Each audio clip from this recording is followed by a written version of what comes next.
नमस्कार, मैं हूँ मनविंदर। आप सभी राष्ट्रवादियों का एमबीएन नेटवर्क में एक बार फिर से बहुत-बहुत स्वागत है।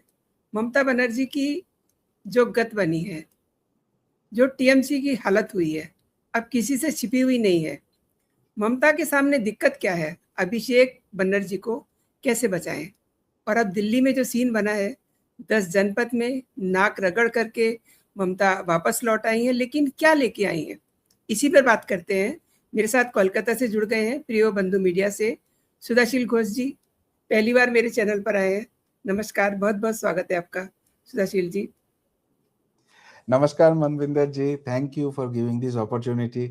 आपको भी बहुत बहुत स्वागत है और आपके सारे दर्शकों को मेरे श्रद्धालु प्रणाम।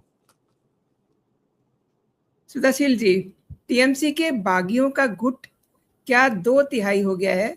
I mean 2/3।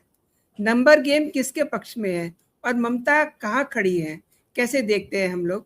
क्योंकि 17 सांसदों के नाम सामने आए हैं, मे बी कुछ और बढ़ गए हों। अब इसमें कुछ नाम चौंकाने वाले भी हैं। दावा किया जा रहा है कि इन सभी सांसदों का एक नया गुट बन गया है और पार्टी से अलग हो गए हैं, लेकिन क्या सच में ये 2/3 है? जी। मनविंदर जी, यहाँ पर जो हमको डेटा आ रहा है तो वो कल तक पूरा हो जाएगा। देखिए, यहाँ पर अभी टीएमसी के पास 28 एमपीज है लोकसभा में, तो उसको 2/3 मेजोरिटी मिलने के लिए 19 एमपीज का जरूरत है। तो कल तक जो न्यूज़ है कि शायद 2 एमपीज़ वहाँ पर कम हो रहे थे और 17 में वो नंबर अटक गया था। लेकिन आज का जो अपडेट आ रहा है कि वो नंबर 19 तक पहुँच गया और वहाँ पर 2 चौंकाने वाला नाम है, जो कभी किसी ने सोचा भी नहीं था कि ये लोग भी ये बागी ग्रुप में आ जाएँगे। एक नाम आ रहा है माला राय, जो दक्षिण कोलकाता मतलब जो यहाँ से पहले से ममता बनर्जी जीतते थे, वो उन सीट से है और वो ममता बनर्जी के बहुत ही करीबी माना जाता है। वो माला राय के नाम भी अभी ये बागी ग्रुप में आ रहा है और दूसरा नाम है सायोनी घोष, जो मेरा ही एमपी एरिया है, जादवपुर का एमपी है और बहुत ही एंटी हिंदू है। तो ये सायनी घोष अभिषेक बनर्जी का बहुत ही क्लोज माना जाता है, लेकिन ये सायनी घोष भी अभी ये बागी ग्रुप में आ गया है। तो हालांकि ये 19 नंबर जो है वो अचीव हो गया है, लेकिन हमारे पास जो अनऑफिशियल नंबर आ रहा है वो नंबर अभी 23 पर पहुंच गया है। मतलब अभी 5 ही एमपीज है जो ममता बनर्जी के साथ बचा है और इसमें से 2 एमपी और ऐसे हैं जो ये बागी ग्रुप के साथ जोड़ना चाहता है, लेकिन उनका जो इमेज है उनको ये बागी ग्रुप में शामिल किया जाएगा तो एनडीए के साथ जो भी ये लोग सोच रहे हैं अलायंस का, उसमें प्रॉब्लम हो सकता है। तो इसके मतलब ऐसे नहीं कि ममता बनर्जी के साथ खुशी-खुशी ये 5 एमपी है। ये भी आने के लिए तैयार है, बस दरवाज़ा नहीं खुल रहा है इनके लिए, इसलिए प्रॉब्लम है। तो 2/3 majority is not the problem. कल तक वो सारे पिक्चर क्लियर हो जाएगा। ममता बनर्जी तो लोकसभा में गहरी प्रॉब्लम में है और इसलिए तो उनको अभी कांग्रेस के जाके भाग के बात करना पड़ रहा है। और देखिए ना, सांसद छूटे, पार्टी टूटी, अब जो बचे हुए हैं, उनको जनता कूट रही है। दिल्ली में जिस तरीके से हमने देखा, जिस तरीके से मतलब वो एक तरह से होता है ना, वो मिमियाते हैं कि हमारी मदद करो। तो ममता हम्म। का भविष्य क्या है? क्या कांग्रेस ममता को डाइजेस्ट करेगी? देखिए, एक चीज समझना पड़ेगा, ममता बनर्जी का जो इमेज यहाँ पर बनाया गया था वो गुब्बारा जैसे था, उसको ज्यादा ज्यादा दिखाया जाता था। आप एक्चुअल में अगर देखो तो ममता बनर्जी कभी अकेले के दम में कुछ कर ही नहीं पाए थे। एकदम शुरू से शुरू करते हैं। ममता बनर्जी जब पहले बार सांसद बने 1984 में, तब उनको राजीव गांधी ने वहां पर चांस दिए थे और उसके बाद उनको सेंट्रल में मिनिस्टर करना, मतलब पूरा राजीव गांधी जी का पूरा सपोर्ट उनके साथ था। उसके बाद जब वेस्ट बंगाल का पॉलिटिक्स में वो होल्ड लेने की कोशिश कर रहे थे तो वहां पर कुछ नहीं कर पाए और फिर वो कांग्रेस से बिछड़ के अलग से तृणमूल कांग्रेस बना लिए। लेकिन तृणमूल कांग्रेस बनाने के बाद 1998 से 2011 तक आप देख लीजिए, वहां पर ममता बनर्जी अकेले कब थे। पहले भाजपा का हाथ पकड़ लिया, उसके बाद कांग्रेस के साथ फिर अलायंस किया, फिर कांग्रेस के साथ जब बात नहीं बने तो वो वापस एनडीए में गए अटल बिहारी वाजपेयी जी के नेतृत्व में। तो वहां पर पहले उन्होंने बोला कि मुझे एक मिनिस्ट्री कर दो। हालांकि उनको कोई पोर्टफोलियो नहीं दिया गया, लेकिन वो मिनिस्ट्री में थे, बाद में कोल मिनिस्टर बने। बाद में फिर वो एनडीए छोड़ के यूपीए में ज्वाइन किए और 2011 का जो इलेक्शन है, तब तक ममता बनर्जी यही कुछ ना कुछ सेंट्रल का सपोर्ट लेके ही चले। उसके बाद जब 2011 में उनको सत्ता मिली, तो तब जाके उन्होंने पूरा जो कांग्रेस है, एक सीपीएम है, सारे पूरा इकोसिस्टम खाने का कोशिश किए और तब उन्होंने बोला कि मैं अकेले लड़ने वाला हूं, क्योंकि पूरा एडमिनिस्ट्रेशन उनके पास है, पुलिस उनके पास है। अब जब अभी सत्ता से बाहर आ गए, फिर से देखिए उनको कुछ नेशनल लेवल का सपोर्ट चाहिए, तो भाजपा से तो सपोर्ट नहीं मिलने वाला है, इसलिए कांग्रेस के पास जा रहा है और हालात इतना ही बिगड़ गया, वो शायद कांग्रेस के पास चले जाएंगे, डायरेक्टली कांग्रेस ज्वाइन कर जाएंगे। तो इसके मतलब हम जो थ्योरी में बात कर रहे हैं कि ममता बनर्जी अकेले कब कुछ कर ही नहीं सकते हैं, वही चीज सामने आ रहा है फिर से। तो इसलिए अभी उनको कुछ अम्ब्रेला का जरूरत है और यहाँ पर सोनिया गांधी जी और राहुल गांधी जी से बात हुआ है और हमारे पास जो अपडेट आ रहा है, शायद ममता बनर्जी को ऑल इंडिया वाइस प्रेसिडेंट बनाया जाएगा और अभिषेक बनर्जी को ऑल इंडिया जनरल सेक्रेटरी बना जाएगा। एक एक तरफ से रिपोर्ट ये भी आ रहा है कि तृणमूल और कांग्रेस का मर्जर होगा, बट देखिए इसका कोई चांसेस ही नहीं है, क्योंकि यहाँ पर अगर असेंबली में आप देखोगे तो वहां पर अभी तक हमारा जो नंबर आ रहा है 64 आउट ऑफ 80 एमएलए ऋतुपोतो के साथ है। मतलब वहां पर तो 2/3 के बहुत ज्यादा ही नंबर इन लोगों के है। ये लोग आराम से पार्टी का लोगो, सिंबल, जो पार्टी फंड है, पार्टी का रजिस्ट्रेशन है, सब कुछ ले लेंगे। उसके बाद अगर काकोली घोष दोस्तीदार यहाँ पर ऐसे 2/3 मेजोरिटी के साथ लोकसभा में आ जाता है तो उन लोगों के पास भी चांस है। तो मतलब ममता के पास अभी ना नेता बचेंगे, ना जनता बचा है। जो रैली किया था वहां पर देखा है 100-150 लोग वहां पर इकट्ठा हुआ था। ना वोट बैंक बचा है, जो मुस्लिम वोट बैंक का राजनीति इतने दिन से वो करके आई है। तो फौलता का इलेक्शन दिखा दिया कि सत्ता बदलने के बाद ही ये मुस्लिम अभी पूरा सीपीएम में शिफ्ट हो गया और उसके बाद पार्टी फंड भी नहीं बचेंगे। और सबसे बड़ी बात है, ममता बनर्जी और अभिषेक बनर्जी दोनों के ऊपर ही अभी कार्रवाई होगा, दोनों ही जेल जा सकते हैं। तो इस हालत में ममता बनर्जी करे तो क्या करे, उसको कांग्रेस के पास ही जाना है, उसके अलावा और कुछ ऑप्शन भी नहीं है। लेकिन कांग्रेस में जाके भी उसको इतना स्मूथ कुछ नहीं मिलेगा, वहां पर भी बहुत सारे दिक्कत उनके लिए वेट कर रहे हैं। ममता की ये इच्छा है कि वो खड़गे की जगह ले ले। Is it possible? ड्रीम देखना तो अच्छा है। देखिए ये कुछ दिन पहले तक ममता बनर्जी का वो चीला है ना, कल्याण बनर्जी, जो हमेशा वो चू कित कित कित कित करता है, मतलब इतना घटिया इंसान मैं जिंदगी में नहीं देखा। पूरा बंगाल का नाक काटता है और खुद को लॉयर डिमांड करता है। एनीवे, तो ये लोग कुछ दिन पहले तक क्या डिमांड करते थे कि ममता बनर्जी को इंडिया अलायंस का हेड कर दो। ये लोग क्या डिमांड करते थे कि भाई ये जो ममता बनर्जी है उनको ही पूरा कांग्रेस छोड़ दो। तो ये तो होने वाला नहीं है। अरे ममता बनर्जी का है क्या, अगर उनका तृणमूल कांग्रेस भी उनके साथ पूरे है तो वेस्ट बंगाल के बाहर तो उनका कोई अस्तित्व ही नहीं है। तो इनको कौन लीडर मानेगा। अब एक चीज हो सकता है, ममता बनर्जी को पूरा ईस्टर्न जोन या eastern plus north eastern zone इनका इंचार्ज बनाया जा सकता है और जिसके लिए ऑल इंडिया वाइस प्रेसिडेंट मिलेगा। क्यों चाहिए, क्योंकि यहाँ पर कांग्रेस का इतना अच्छा खासा कोई लीडर है ही नहीं। तो इससे अलावा और क्या मिल सकता है उनको, अगर मल्लिकार्जुन खड़गे के जगह में बिठाना है तो आप ये श्योर हो जाइए, जैसे पश्चिम बंगाल में पूरा तृणमूल कांग्रेस मिट गए, ऐसे देश से अभी कांग्रेस ही पूरा मिट जाएगा। ऐसे ही कांग्रेस का हालत बहुत भी खराब है, लेकिन अगर ममता बनर्जी को चार्ज में दिया जाएगा तो ये सोच लीजिए कांग्रेस खत्म और कुछ भी नहीं बचेगा उनका। ये दोनों ऐसे मिले हैं, दोनों एक जैसी स्थिति में है, दोनों को कोई नहीं पूछ रहा, अब दोनों एक दूसरे को पूछ रहे हैं। आई मीन पूछ नहीं रही तो जनता नहीं पूछ रही दोनों को, लेकिन दोनों एक दूसरे को पूछ रहे हैं। Isn't it? एकदम ही। देखिए ये इंडी अलायंस आप ओवरऑल देखो तो इनका परफॉर्मेंस किधर है, इनके अंदर एक्चुअली जो वो अलायंस के बात होता है वो किधर है। हर बार जब ये लोग प्रॉब्लम में फंस जाता है, इन लोगों को जेल जाने का मुहूर्त आ जाता है या कोई इलेक्शन हार जाता है, तब इन लोगों को लगता है कि हाँ हमारा भाई एक अलायंस है। वो है तो वही यूपीए, हर बार ये हार जाता है और नए नए पैकेजिंग के साथ आने का कोशिश करता है। अब एक चीज बताओ, ये लेफ्ट वाले और कांग्रेस ये तो एक दूसरे के अलग है। केरला में ये लोग फाइट करते हैं और जब ये बंगाल का बात आता है ये लोग दोस्ती का हाथ बढ़ा देते हैं। ये टीएमसी और सीपीएम और कांग्रेस बंगाल में फाइट दिखाता है, लेकिन जब राष्ट्रपति प्रार्थी का चुनाव होता है तब ये लोग सब लोग मिलकर टीएमसी का जो कैंडिडेट होता है यशवंत सिन्हा जी, उनको सपोर्ट करते हैं। तो ना इन लोगों के पास नीति है, ना इन लोगों के पास आदर्श है, ना इन लोगों के पास वोट बैंक है। और सबसे बड़ी बात है, ये सत्ता के लिए ये नीति और आदर्श के साथ इतना सारे खिलवाड़ कर रहा है, तो लोगों का आस्था भी इन लोगों के साथ नहीं है। तो ये लोग बस मीडिया में रहने के लिए कभी कभी ऐसे मिल लेते हैं, लेकिन अल्टीमेटली उसका इफेक्ट किधर दिख रहा है। एक भी इलेक्शन दिखा दीजिए जहां पर इंडी ने फाइट किया और वो निकल लिया। ऐसे कोई तो मुझे नहीं दिखा पिछले 5-7 साल में। तो इसका जब रिलेवेंस ही नहीं है, तो हारने वाला ही सारी जगह, सारे लोग एक जगह में आएंगे और उसका मजाक ही बनेगा, ट्वीट ही बनेगा, और इससे अलावा कुछ नहीं होने वाला है। सुधाशील जी, एक चीज और है ना, देखिए इंडी का एग्जिस्टेंस क्या है। ये जब मिलते हैं तब ये हमारे प्रधानमंत्री जी को गाली देने के लिए इकट्ठा होते हैं, लेकिन इस बार तो इनके पास कोई इशू ही नहीं था। तो उन्होंने खुद को गाली देने के लिए मीटिंग बुलाया था ना। जी। ये अरविंद केजरीवाल जी जो अभी बोला कि मैं इंडी का पार्ट नहीं हूं, तो इनका क्या स्टांस था कि मैं मेरे बच्चे के सर के हाथ रख के कसम खाता हूं, मर भी जाऊंगा लेकिन कांग्रेस के साथ कभी नहीं आऊंगा। लेकिन ये अरविंद केजरीवाल फिर क्या किया, इंडिया अलायंस में आके अभी ये अलग हो गया। क्यों? क्योंकि इसको पंजाब में लड़ना है, कांग्रेस के अगेंस्ट ही लड़ना है, तो इसलिए यहाँ पर नहीं आ पाएंगे।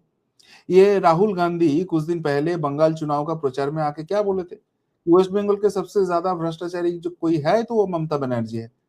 इन लोगों ने सारा काम किया है, नारदस काम किया है, इतने हजारों करोड़ का घोटाला किया है, हमारे वर्कर को खून किया है। और वही राहुल गांधी, वही ममता बनर्जी अभी एक दूसरे के साथ मीटिंग कर रहे हैं। तो कहाँ है इनका? यही कांग्रेस डीएमके के साथ जोड़ बना के तमिलनाडु में इलेक्शन लड़े। अरे भाई ठीक है, आप हार गए, जनता जनार्दन ने ये आपको जनादेश दिया है, तो चलो एक अच्छे विरोधी बन के वहां पर काम करो। नहीं, वहां पर सत्ता के लिए कांग्रेस फिर डीएमके को छोड़ देता है और चले जाता है वो कोई टीवी का करके जो नया पार्टी है उसके पास। तो ये जहां पर सिचुएशन है, जो बस सत्ता के भूखे मारी है। ममता बनर्जी को ही खुद देख लो ना, जो इलेक्शन हार गई उसके बाद भी बोलता है कि मैं इलेक्शन हारा नहीं, मुझे हराया गया। अरे भाई हाँ, आपको हराया गया, जनता ने आपको हरा दिया, तो आपको तो रेजिग्नेशन देना चाहिए। वो अभी भी आपके खुद के नाम के सामने लिख रहा है कि मुख्यमंत्री, और वहां पर ब्रैकेट में छोटा करके लिख रहा है 2011, 2016, 2021। एक्चुअली सिचुएशन ये है, मुझे दूसरे का कुछ मालूम नहीं, बट वेस्ट बंगाल का मैं बोल पाऊंगा कि ये लोग हारे, इनके हाथ से पार्टी गई, सब कुछ ठीक है। लेकिन और भी बड़ी जो मुसीबत आने वाला है वो है अभिषेक बनर्जी और ममता बनर्जी जेल जाएंगे। सिचुएशन तो वही लग रहा है। आप अभिषेक बनर्जी को देख लो, उनके नाम में कितने सारे केसेस अभी चल रहे हैं। एक तो पहले विधाननगर का साइबर क्राइम जो है, वो चुनाव प्रचार में जो उल्टा सीधा बोला था उसके लिए इन्वेस्टिगेशन कर रहे हैं, उनके लिए जेल हो सकता है। उसके बाद सीआईडी इन्वेस्टिगेशन कर रहे हैं वो फेक सिग्नेचर के लिए, उनके लिए जेल हो सकता है। अभी ईडी ने उसको समन लगा दिया 15 मई के लिए, 15 जून के लिए। जून के तो लिए। 15 जून का जो नौकरी घोटाला है उसमें तो पहले उनके कंपनी का सीईओ जेल में है, तो वहां पर उसको जेल जाना पक्का है। ऊपर से शराब घोटाला वो अभी सामने आ रहा है, और गो तस्करी से लेकर हर कुछ में ये अभिषेक बनर्जी का ही हाथ है। उनका दो जो लेफ्ट हैंड राइट हैंड था, शौकत मोल्ला और जहांगीर खान, दोनों ही अभी अरेस्ट हो गया। जहांगीर तो देश छोड़ के भागने का कोशिश कर रहा है, शौकत को एनआईए ने अरेस्ट किया। अब लेफ्ट हैंड और राइट हैंड अरेस्ट हो जाता है, सगरीद अगर अरेस्ट हो जाता है तो उसका जो टॉप बॉस है वो भी जाने वाला है। तो हर केसेस में आप बेयर मिनिमम 5 ईयर का जेल पकड़ लो, और ऐसे अगर 20 केसेस भी होता है तो 100 साल का जेल तो अभिषेक बनर्जी के लिए वेट कर रहे हैं। तो ये सिचुएशन से बचने के लिए कैसे हंगामा करके सब कुछ को लगा के सारे ताकत लगा के इनको जेल जाने से बचा पाए, यही था मेन एजेंडा। इसके अलावा और कुछ है ही नहीं, क्योंकि जनता ने ये इंडिया अलायंस को पूरा के पूरा रिजेक्ट कर चुका है और इसका कोई फ्यूचर भी है नहीं। सुधाशील जी, एक चीज और समझना चाहती हूँ। देखिए, इन्हें क्या लग रहा है कि लोगों को मालूम नहीं है, एक मुख्यमंत्री की आंखों से सारे घोटाले गुजर के गए हैं, चाहे वो अभिषेक बनर्जी ने किए हो, चाहे जहांगीर हो, कोई भी हो। मतलब वहां तो अब देखिए पूरी की पूरी एकदम खान खुल चुकी है। आए दिन हम देखते हैं वहाँ जो है अंडर ट्रीटमेंट दिया जा रहा है। कई तरह के सोशल मीडिया पे आप देखिए वीडियोस फ्लोट हो रहे हैं, रोज देखते हैं कोई ना कोई गिरफ्तारी हो रही है। बट ये जो 2000 करोड़ का पार्टी का फंड है, इस पे तो अभी और ये लड़ाई करेंगे और इनमें आपस में बजेगी। नहीं, उसमें फाइट करके तो कोई फायदा नहीं है। देखिए, इलेक्शन कमीशन बोलिए और असेंबली या लोकसभा का उसका रूल बहुत क्लियर है कि आपको जहां पर मेजोरिटी होगा वो अगर डिमांड करते हैं तो सारी चीज उनका ही है। तो इस जगह पे अभी ममता बनर्जी डिमांड करने के जगह पे है ही नहीं। दूसरा चीज हो सकता है जो पार्टी फंड है वहां से वो भी पैसा निकाल लेंगे, लेकिन वो भी तो ऐसे नहीं कर सकते क्योंकि उसके ऊपर भी ऑडिट होगा। और ये जो टीएमसी का फंड है, ऑलरेडी इसके ऊपर बहुत सारे घोटाला का केस चल रहा है। ईडी ने ऑलरेडी इनका जो ट्रेजरर था सुब्रतो बक्सी, और सुब्रतो बक्सी प्रेसिडेंट था और अरूप विश्वास वो ट्रेजरर था, इन दोनों को बुलाया था। वो 1.5 साल पहले का हो गया था। उसके बाद कोर्ट का प्रोटेक्शन प्रोटेक्शन लेके अभी ये थमा हुआ है। तो उसमें भी ऑडिट होने वाला है और बहुत सारे घोटाले वहां से भी निकल के आएंगे। तो ममता बनर्जी का जो मेन कोशिश था वो जाके देखिए, पिछले क्या होता था, ममता बनर्जी का फोन के लिए ये इनके सारे सांसद नेता वेट करते थे। अभी क्या हो रहा है, ममता बनर्जी जाके गिर गिर रहा है कि भाई आप मेरा फोन उठाओ, मेरे से बात करो। वो एक ही चीज चाह रहा था कि भाई कैसे भी इस फंड को बचा लो, और इस फंड को बचा के मैं पार्टी को रिवाइव करने का कोशिश करूंगा। लेकिन वो वाला पथ खत्म हो गया, ये टैक्टिकली खत्म हो गया, तो वो फंड वो नहीं बचा पाएंगे। और बाकी जो करप्शन का आप बोल रहे हो, ये सबके पास ओपन सीक्रेट है। आपके बाजू में जो मिनिस्टर बैठते थे पार्थो चैटर्जी, जो आपका पार्टी का महासचिव माना जाता था, तो उनको आप एक से बढ़कर एक मिनिस्ट्री दिया। अब उनके घर में जब रेड होता है तो उनके गर्लफ्रेंड जो है उनके घर से 50 करोड़ बरामद होता है। तो आपके बाजू वाले चेयर से अगर कोई ऐसे काम करते हैं और उनके घर में जो पैसा पहुंचा दिया जाता था वो पुलिस ग्रीन कॉरिडोर करके पहुंचाता था। तो ये इंफॉर्मेशन अगर सीएम को नहीं है या पुलिस मिनिस्टर को नहीं है, तो उसके मतलब आपकी कोई योग्यता ही नहीं है। कई लाख करोड़ का घोटाला पिछले 15 साल में किया है, और वो सारे एक एक एक एक करके एक्सपोज होगा, और उनका जो भी पनिशमेंट है इन लोगों को भुगतना पड़ेगा भी। एंड देखिए, जो बंगाल में हो रहा है वो तो हो रहा है। दिल्ली में देखिए, सागरिका घोष, कोयल मलिक, राजीव कुमार, इनका क्या सीन है? मतलब देखिए खेल पूरी तरह से पलट गया है। नहीं नहीं, ये होने वाला है। देखिए हम लोग बंगाली में जब बात करते थे, बार बार हम मेरे दर्शकों को एक ही बात बताया कि टीएमसी पार्टी कोई पॉलिटिकल पार्टी है ही नहीं। हम जब पॉलिटिक्स करते हैं तो हमारा पार्टी सत्ता में आता है, और उसके बाद कुछ करप्टेड लोग उस पार्टी में जुड़ जाते हैं। तो पार्टी का काम क्या होता है, ये करप्शन को पार्टी से दूर रखना होता है, और जो भी करप्टेड है उसको जो भी कानूनी कार्रवाई करना है उसको करके उसको खत्म करना है, तभी पार्टी आगे बढ़ते हैं। लेकिन यहां पर टीएमसी जो किया था, सारे करप्टेड लोग मिलके एक पार्टी बनाया था, और गलती से वो लोग पावर में आ गए, और आने के बाद वो पावर को मिसयूज करके और भी करप्शन किया है। तो ये जिसका मक्स है, ये जिसका लक्ष्य है, वो ज्यादा दिन टिक नहीं पाता है। एक बार ये पावर से जाएंगे तो 1 महीने के अंदर इसका नामो निशान नहीं रहेंगे। बंगाली में एक पार्टी हुआ करते थे बांग्ला कांग्रेस, वो प्रणब मुखर्जी के टाइम में, तो वो पार्टी भी नॉन एग्जिस्टिंग है। तो हम लोग क्लियरली बोलते थे कि भाई एक बार टीएमसी को आप सत्ता से हटा दो, इनका हाल वो बांग्ला कांग्रेस जैसा हो जाएगा। उसको झंडा पकड़ने के भी लोग नहीं रहेगा, और वही 1 महीने के अंदर वही चीज हो गया। ये होने वाला था, इसमें कोई नहीं है। और ये जो सागरिका घोष, राजीव कुमार, कोयल मल्लिक का बात बोल रहे हो, हमको भी सुनाई दे रहा है कि ये लोग भी शायद रिजाइन करने वाला है। बट पॉलिटिक्स में बहुत कुछ होता है, अगर तक नहीं करता है तो उसको हम कुछ नहीं बोल सकते। लेकिन गेम अभी ऐसे हो गया है कि टीएमसी के साथ जो है, स्पेशली ममता अभिषेक के साथ जो है, वो तो पक्का चोर है, और उसके ऊपर अंडर ट्रीटमेंट होने वाला है। ये वो सब लोग उससे बचने के लिए अलग सा एक तृणमूल करके बचने का कोशिश कर रहे हैं। लेकिन वो कितना सकारा जाएगा वो तो जनता जनार्दन आगे के दिन बोलेंगे। बट ये ममता और अभिषेक के साथ रहेंगे तो और भी बुरा हाल होने वाला है, ये सबको मालूम पड़ गया। इसलिए अलग होना, बिछड़ने का सारे सब कुछ चल रहा है। और सुधाशील जी, ये जो झटके ममता को लग रहे हैं, शुभेंदु ने एक तरह से ममता को, टीएमसी को यू नो बर्बाद कर दिया है। और जैसा हाँ, ममता का बिहेव रहा है, अब आरजीकर हो या 2019 के दंगे हो, सभी की फाइलें शुभेंदु अधिकारी ने खोल दी हैं। जो भ्रष्टाचार बंगाल में हुआ है, अब ऐसा भी नहीं है कि ममता को पता नहीं होगा। तो जैसा कि आप कह रहे हैं, अभिषेक के बाद ममता का भी नंबर लगेगा, इसीलिए भगी-भगी फिर रही हैं। हाँ, देखिए यहाँ पर शुभेंदु अधिकारी जी सीएम बनने के बाद दो सबसे बड़े स्टेप लिया। दो कमीशन बना दिया, और दोनों का हेड कर रहे हैं दोनों एक्स जस्टिस। एक कमीशन बनाया जो सिस्टमेटिक करप्शन यहाँ पर हुआ है। पश्चिम बंगाल का कोई भी केस ईडी सीबीआई का जो ममता गवर्नमेंट डिफेंड करते थे, आप सुप्रीम कोर्ट में हियरिंग करो तो वहां पर एक ही बात आपको सुनाई देगा, सिस्टमेटिक करप्शन। तो वो जो सिस्टमेटिक करप्शन है, मतलब सब मिल के ये जो घोटाला किया है, वो सारे चीज का एक एक करके फाइल ओपन होगा, और वो ये जो कमीशन है ये देखेंगे, और उसके बाद अगर उनको लगेगा कि सच में यहाँ पर घोटाला हुआ है तो पुलिस को देंगे, पुलिस एफआईआर करेंगे और उसका जांच करके उसका जो भी करना है करेंगे।